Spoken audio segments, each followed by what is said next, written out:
Hey everyone, this is Vipul Gupta. I welcome you all on my YouTube channel.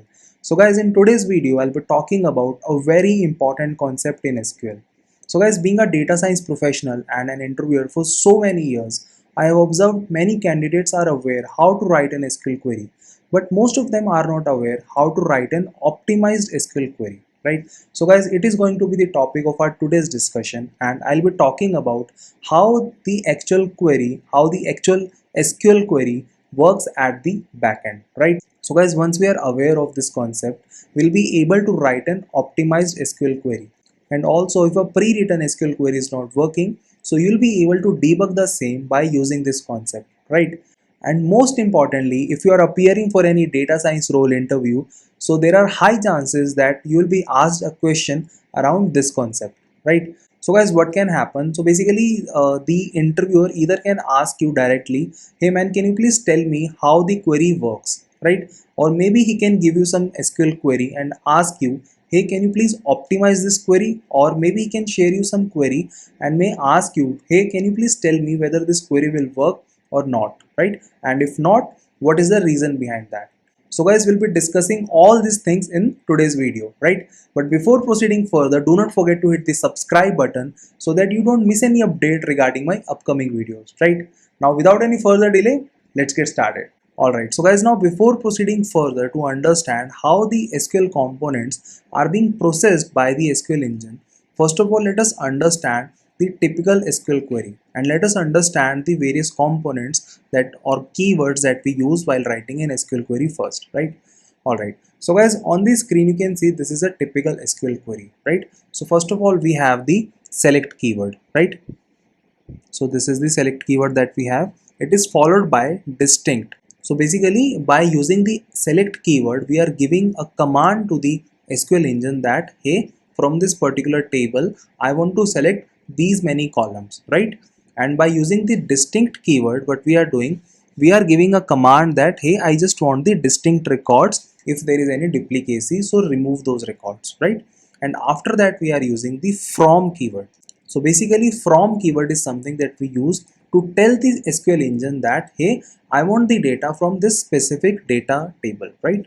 Then we have the where keyword, right? So basically, where is something that we use to select the specific data instead of the whole table, right? So that is why where is followed by the condition against which we want to, specify the selected data, right? Then we have the group by keyword. So guys, basically if in your select statement you are using some aggregate function like here, so aggregate function could be sum, count, or many more, right? So now in that case you'll be using the group by keyword, right?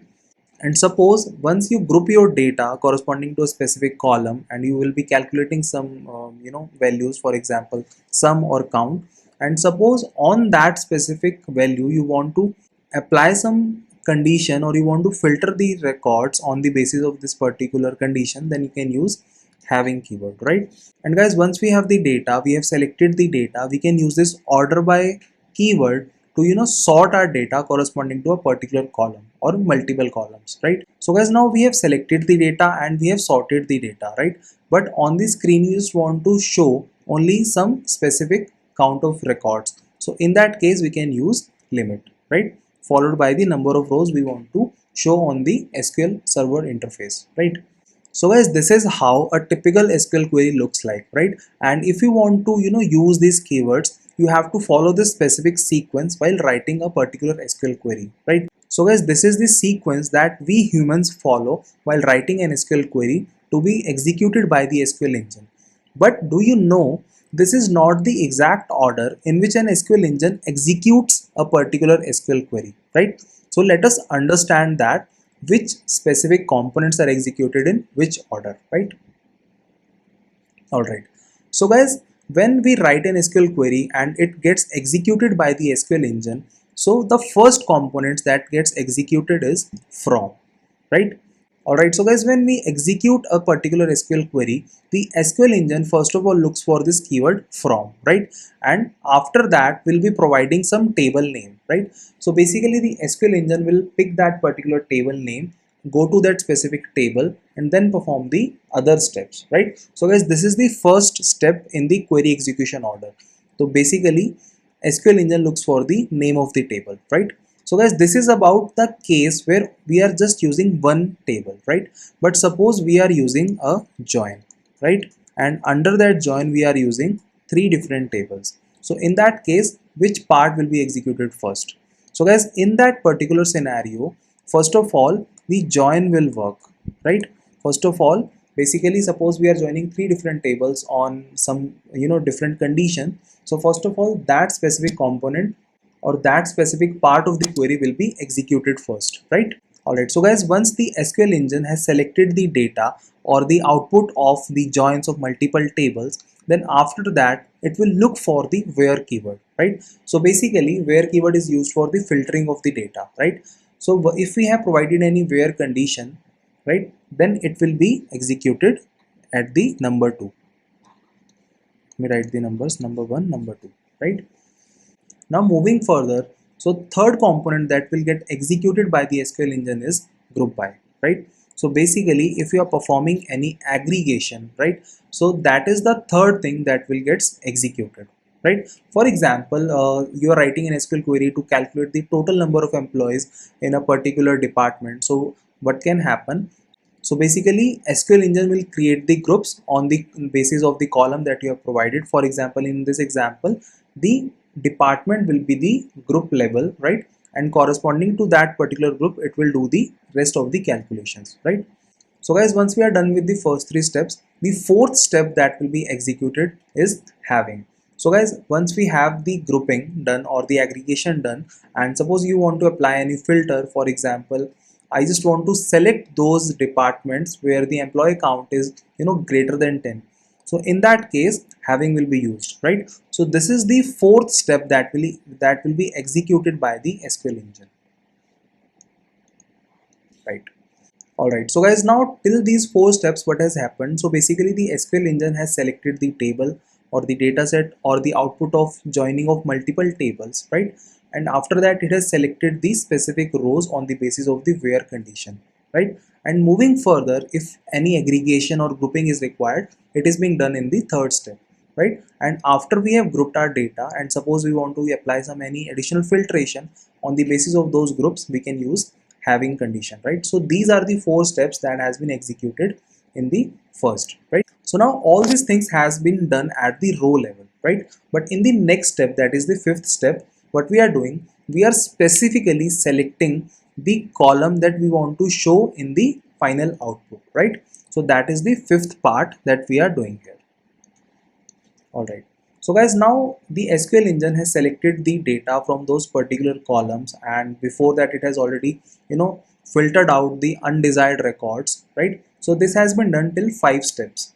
Now moving further, what we are doing, we are giving a command to the SQL engine that I just want the distinct rows. So once we have selected specific records on the basis of where and having condition, and using the select condition, what we are doing, we are specifically selecting some columns, right? Now till this 5 step, the SQL engine has loaded this data in the cache memory with these particular things, right? Now moving further, if we have provided the distinct keyword, then SQL engine will be specifically removing the duplicate records. So this is the sixth step, right? Now moving further, what SQL engine is doing, once we have the data, we have specifically selected the columns and rows and we have removed the duplicates. Then if we have given any sorting order, so that is the seventh thing that will be executed, right? Now moving further, what is happening? So suppose we have given some limit or offset command. So that is the eighth thing or eighth step that the SQL engine will follow, right? So this is something that will be executed at the end, right?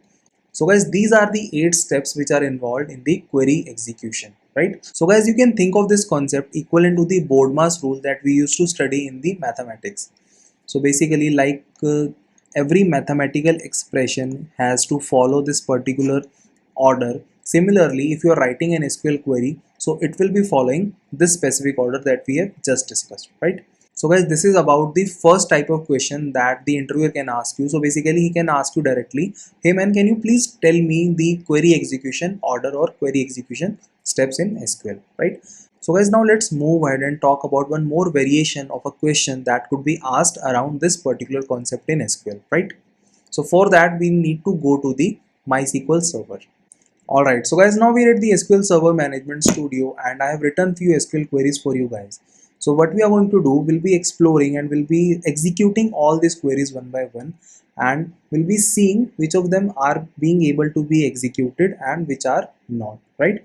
And what could be the reason if a particular query is not being executed, right? Alright. So guys, first of all, we have the simple, the most basic SQL query, select star from the table name, right? So here we are using the employee table. So let's execute this. Alright, so guys, we are successfully able to execute this particular query and it is not throwing any error, right? Now moving to the second query. So now what we have done here, we have selected some specific columns from this particular employee table. So let's execute this. Alright, so guys, this is also being executed correctly without throwing any error. Now talking about the third one, so here what we are doing some aggregation and we want to calculate the number of employees in a particular department, right? So this is the first thing that we are doing here. Moving further, we have given an alias to this particular count, right? So basically once we count this specific employee number corresponding to every department, we are giving an alias as count to this particular calculation, right? So now let's try to execute this.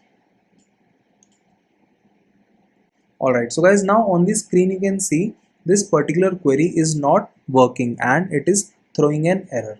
So guys, can you think of the reason why this query is not being executed? So let me tell you. So basically we are using this count keyword after this having column, right?